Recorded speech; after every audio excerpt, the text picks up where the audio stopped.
சென்னை வளசரவாக்கத்தில் நாம் தமிழர் தலைமை ஒருங்கிணைப்பாளர் சீமான் செய்தியாளர்களை சந்தித்து வருகிறார். அந்த காட்சிகளை மீண்டும் பார்க்கலாம். சரி, நோட்டு புத்தகம் வாங்கல, நோட்டு புத்தகம் தாரேன், சீருடையில போட்டுக்கிற துணிமணியில சீருடையும் தாரேன் அப்படி சொல்லி அவன் படிக்க வச்சான்னா அன்னைக்கு தேவை இருந்தது. 60 அவனுக்கு பின்னாடி இவ்வளவு காலம் ஆண்டு விட்டு காலை உணவு சாப்பிட்டுட்டு வர முடியலடா என் மகனும் பள்ளிக்கூடத்துக்கு. அப்ப எவ்வளவு வறுமையில என் ஆத்தால பண்ணி வச்சிருக்க. காலை ஒரு உணவு சாப்பிட்டுட்டு வீட்டுல இருந்து வர முடியல. இங்க வந்துதான் சோறு போடுறேன்னு பெருமையா பேசுறேன். எல்லாருக்கும் சோறு 1000 ரூபாய் காசு. பஞ்சப்படி ஒரு பராரி கூட்டமா துப்புரவு பணியாளர்னா காலை உணவு போடுறோம் உங்களுக்கு. இது எப்படி பாக்குறது? இது ஒரு சேவைன்னு பாக்குறியா? இந்த மானங்கட்ட கூட்டத்துக்கு ஒரு வேளை சோத்த போட்டு கையில் 500 ரூபா கொடுத்தீங்கன்னா போதும்னு நினைக்கிறியா? எப்படி எடுத்துக்கிறது? ரேவந்த் ரெட்டியை நான் மதிக்கிறேன், அதுக்காக இதை போய் செய்வேன்லாம். அந்த நேரத்தில் புகழணும்னு பேசிட்டாப்ல, அது செய்ய மாட்டார்.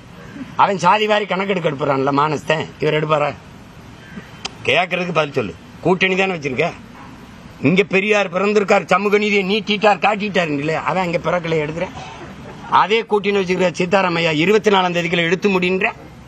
அங்க பெரியாருக்கு நீங்க உங்க பேர் சொல்ற பெரியாருக்கு ஒன்றும் சம்பந்தம் இல்லாத நிதிஷ்குமார் எடுக்கிறேன்.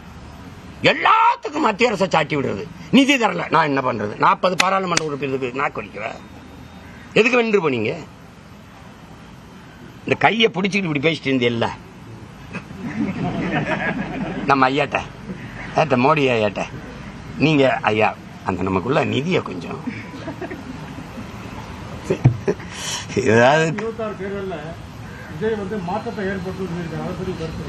அவரு சொல்லவே இல்லையா? நீங்க அவருக்கு பதிலா நீங்க பேசுவீங்க. மாற்றத்தை எதுல மாற்றத்தை? அதே இங்க பாருங்க, அவர் என்ன செஞ்சிருக்காரு பாருங்க. திமுக 2 இட்லி எடுத்துட்டாப்ல, திமுக 2 இட்லி எடுத்துட்டாப்ல, அதிமுக 2 தோசை. சென்னை வளசரவாக்கத்தில் நாம் தமிழர் தலைமை ஒருங்கிணைப்பாளர் சீமான் செய்தியாளர்களை சந்தித்தார். அந்த காட்சிகளை பார்த்தோம்.